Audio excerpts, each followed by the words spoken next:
What is up, y'all? Welcome back to my channel. It is time for episode 3 of the Silver Stud series, and as you can see, I'm blocking the record properly this time.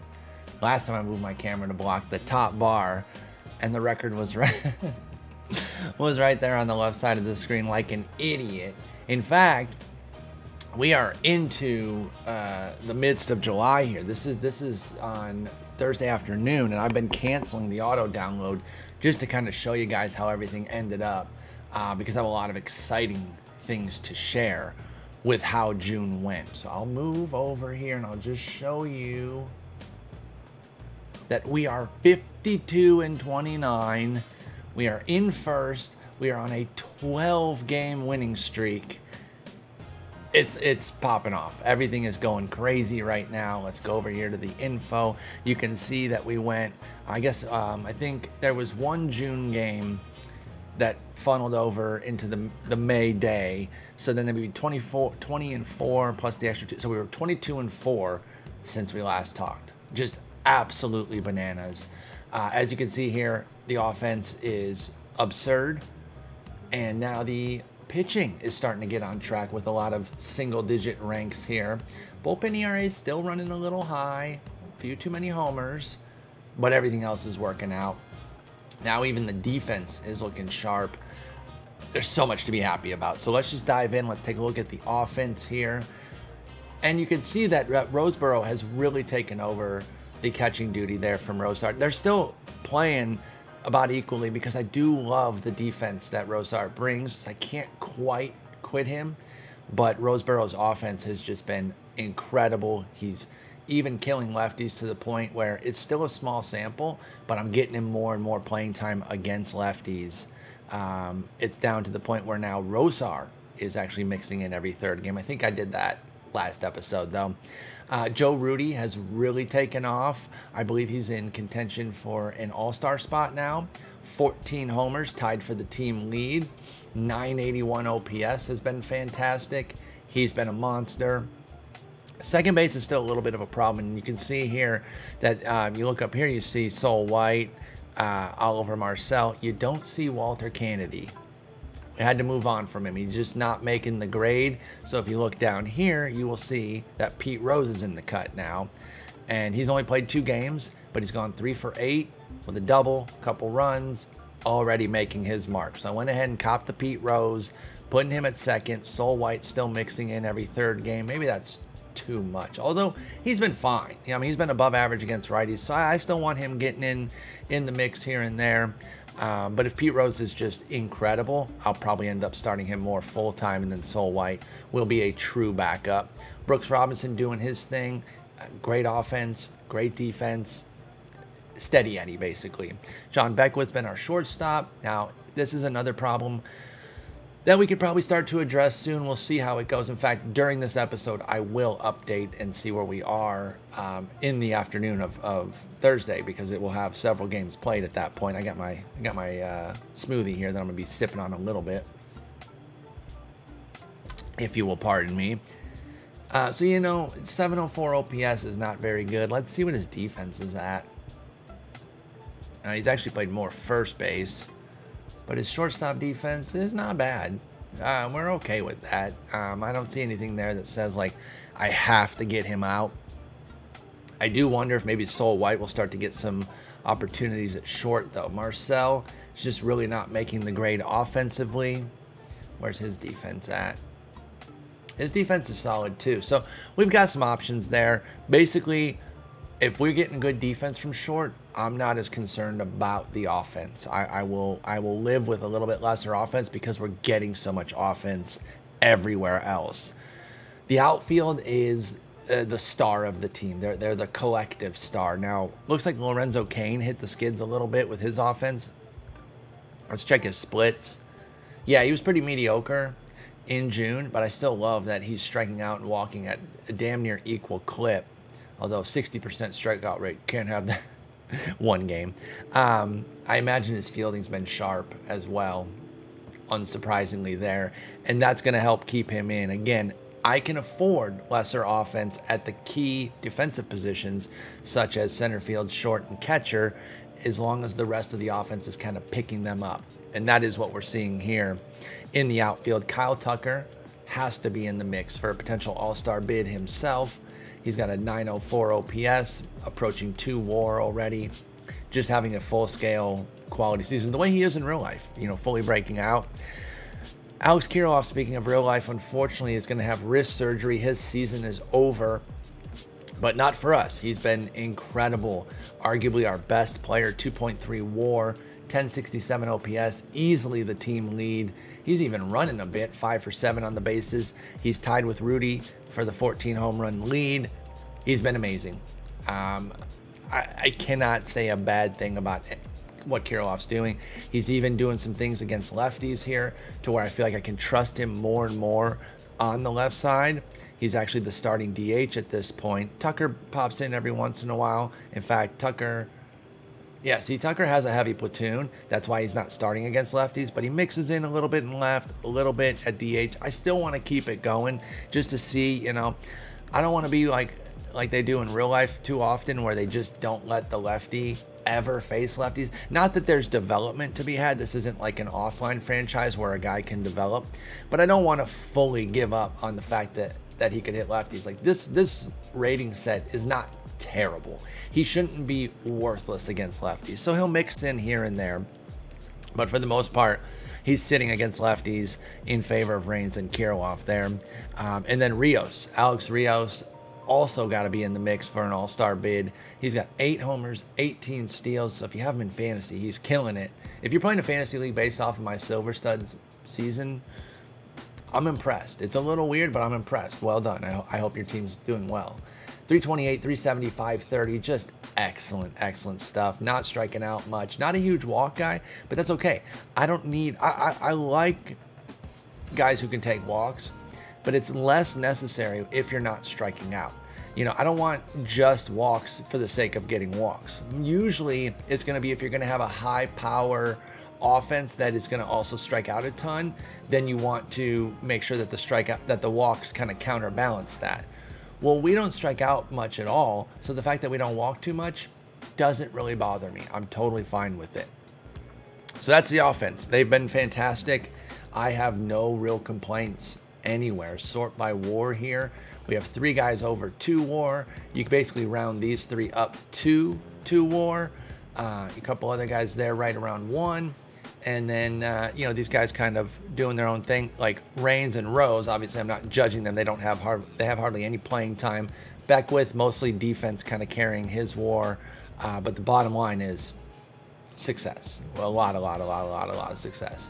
Let's go over to the pitching, because that was our last focus of, like, we need to improve this a little bit. Let's look at the starters first. And remember, we had all the situations where the ERAs were trending over 4, but the FIPS were looking better. And it's like, maybe they all start to get better. That's exactly what they've done. Let's actually look at the June time frame here. And you can see that the worst starter was a 446, 132 for Trevor Rogers. That's fine for your worst guy, because the other 4 were untouchable, basically. Zach Gallen was amazing. Cole Henry was very good. Julio Urias was brilliant. And then Alex Wood just completely went off. And a lot of them had high-quality FIPS to go with it. In fact, Rogers' FIP was actually better than his ERA. He could have had a better month if maybe things had broken his way a little bit better. You know, Henry, his FIP was a little higher, so was Gallen's. But listen, I like FIP. I like looking at it, kind of see where my guys are at. But I also like the results, baby. And also, you just kind of look at strikeout minus walk rate. 4 guys over 20%, and then Rogers at 16%. I can't come up with complaints here. Nobody's getting moved. This rotation is working, and we'll get an update on them here shortly. Let's take a look at the relievers and see what they did. Oh my gosh. Jeremy Fakak has come in and just dominated. 5 1/3 scoreless with 9 punchies, 0 walks, 45% strikeout minus walk rate, 45% strikeout rate. That'll play. Tim Miza was solid. Obviously, he didn't really pitch much. I'm going to leave this here. We can still see these, even though it's in black and white, and then I'll hit download now after we kind of do our review.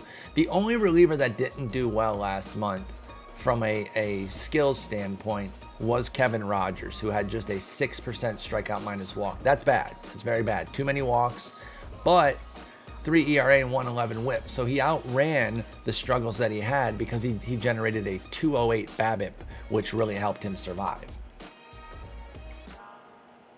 Freddie Peralta was a little bumpy there, that 136 whip. He's kind of lucky to have had the ERA that he had, but the whip was a little unlucky with a 371 BABIP. That's not usually going to happen, especially when you're striking out a ton of guys. You're not walking too many. He's difficult to hit, but he ended up giving up 14 hits. I would guess, without being able to kind of look right now, that a lot of those were base hits. We do see the 1 homer here, but only 2 homers from the bullpen as a whole in the month of June. Just fantastic stuff.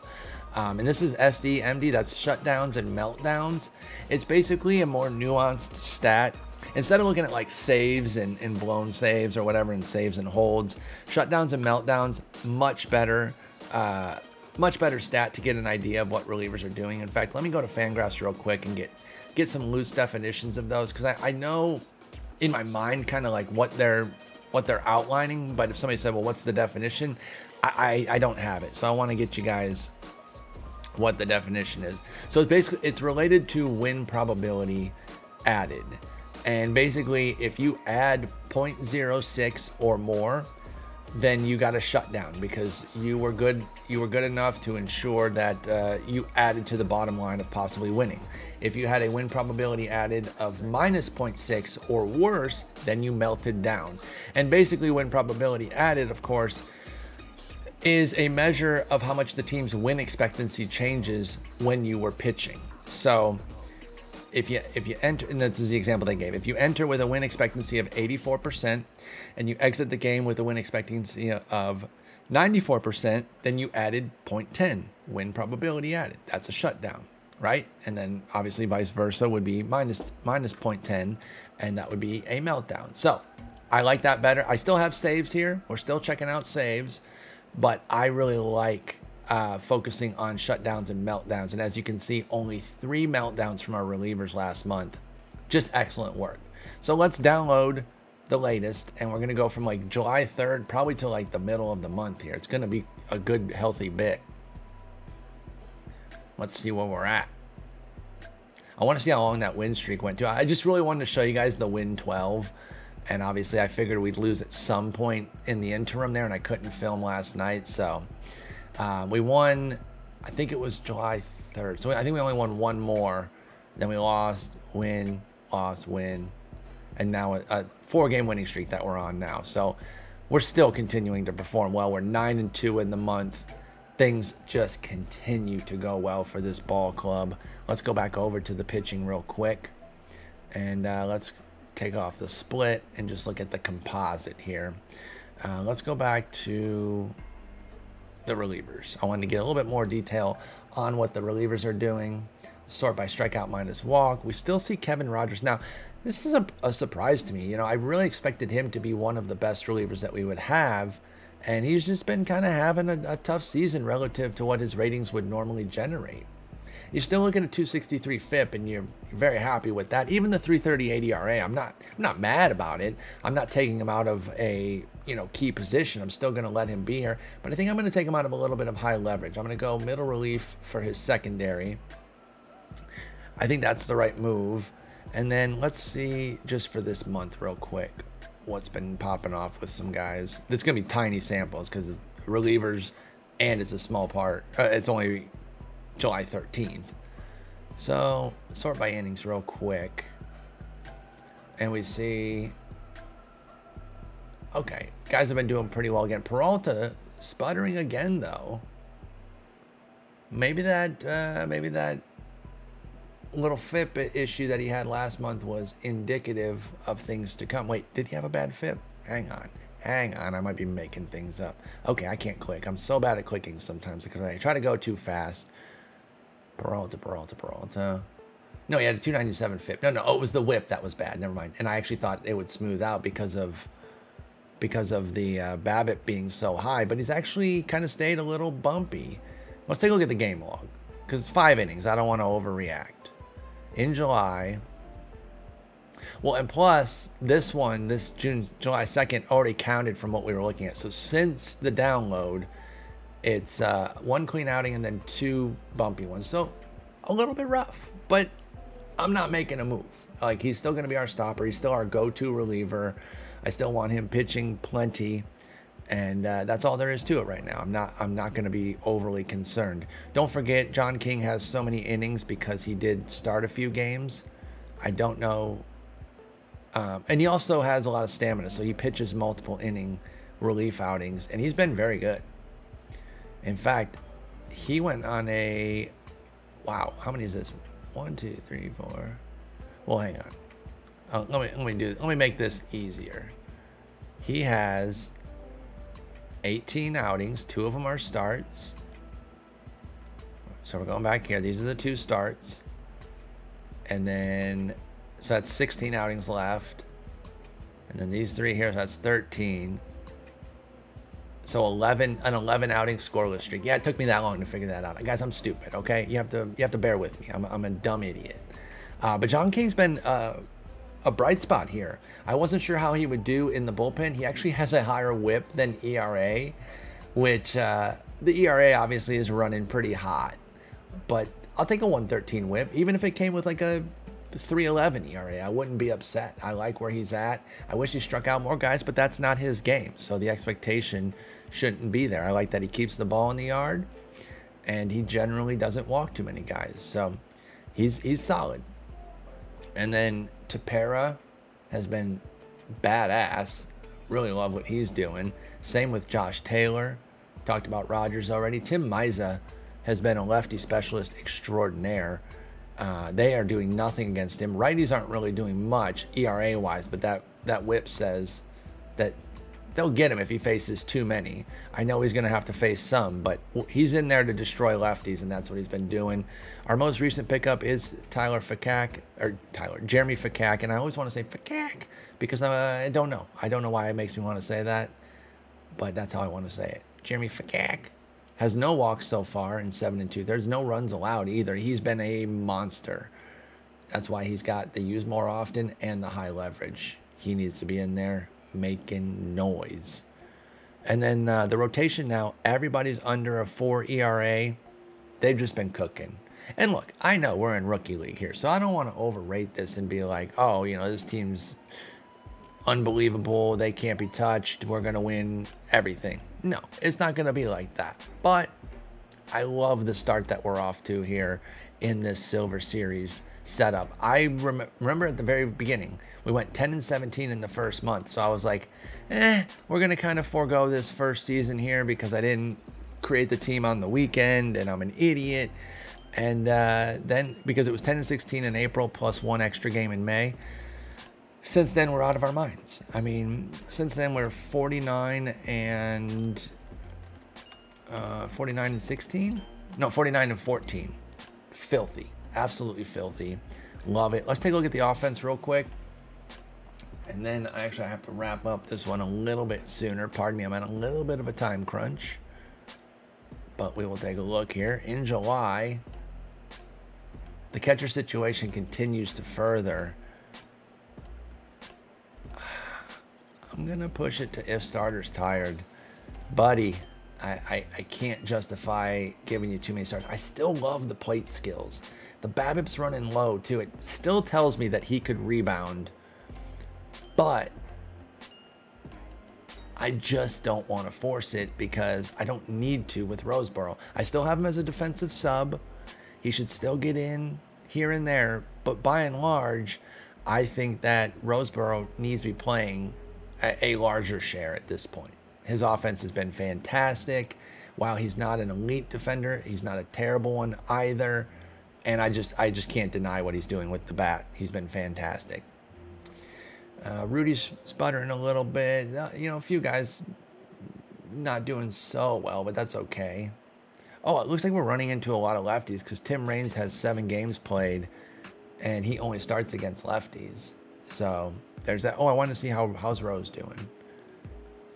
So now Rose, okay, he's fine. He's hitting for good average and OBP, not too much pop. that tracks with what he's got. I'm all right with that. That's kind of what I expected. He's batting lower here. We don't need him to be insane. So let's go composite. Get another update here. We now have Kirilloff pushing 3 wins. And everything's looking good. Hey, maybe Reigns and Beckwith need to slow down on the base. Oh, jeez, Marcel. Stop running. You're not good at it. 4 for 8. Come on, dude. That's terrible. All right, let's check the standings here. We have a 4.5 game lead. We're looking really sharp right now. In the league leaders, we don't have too much. We do have Rudy on the OPS. Kirilloff has an 18-game hit streak. Gallon's ERA and wins have been fantastic, but that's it. I actually thought we would have a little bit more, although it only shows top 3. So it's like, it's pretty much the tippy top of leaders. Doesn't mean we don't have a lot of things going on. We're not going to look at all these updates. I'll do read all, but let's look at the most recent one. Roseboro creeping. Okay, what's Bob Barton doing? There's no way he's better than Roseboro. All right, so Roseboro's right there with him, but I bet, yep, it's playing time. And that's on me, so I got to get John in there more often. Got to get him that all-star bid. Nobody at first. No, Rudy not popping off at first base. Felipe Alou, Tony Clark. Tony Clark's having a hell of a year. Joe Kuhel, whatever. Great season, though. Nobody at second. We have Brooks at third, right behind Rafael Devers. Devers has been, wow, he is bananas. Okay, I respect that.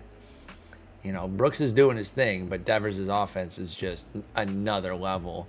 Nobody at short, not surprising. Kyle Tucker, let's go. He is leading left fielders. We love to see it. Bob Bescher. This Bob Bescher is nice. I love picking him up in perfect draft. I'm surprised he's second, though. He's not even playing that well. What the hell is left field? Oh, 53 stolen bases. That has to be driving why he's second, which is weird that stolen bases alone would do it, but he's not performing well otherwise. Like Bip, old Bipinator has been doing better. Bip got 31 steals of his own. Dude, Bob Bescher had 82 steals the year before. Oh my goodness. That's wild. That is wild. Wow. He's got a good OBP, but that's really it. But he's got a 2-WAR season. He's about a league average hitter and then a billion steals. Okay. And then Kirilloff has to be in the mix, right? He's only second for DH. Who the freak is David Green? I never heard of this guy. Some bronze dude popping off. I'm sorry, what? 880 OPS? Okay, let me just see. 880 versus 1060. Which is better? For designated hitter. That is whack. 314 at-bats to 218. Okay, that's why. Damn it. It's the playing time situation. Oh, not only that. Okay, I forgot also that part of it was costing the guys a month by not starting on Monday. So part of that's my fault. I forgot. But Kirilloff will still make it. Tucker will make it. And Roseboro might. I don't know if they're going to take 3 catchers. So it's not just that I wasn't playing Roseboro as a full-time starter at catcher with Rosar there. It's that he lost a month of playing time because I basically punted Monday because I didn't start doing this until Monday night. So my fault on that. I can't believe we don't have a single pitcher, though, in any of the top 5 starters or relievers. That's whack. Again, it probably goes back to fronting the league an entire week. It has to, because otherwise I just don't understand. What are our innings counts here? Yeah, they're all at 90-something. That's fair. I'm sure one of them will make it, probably Gallon.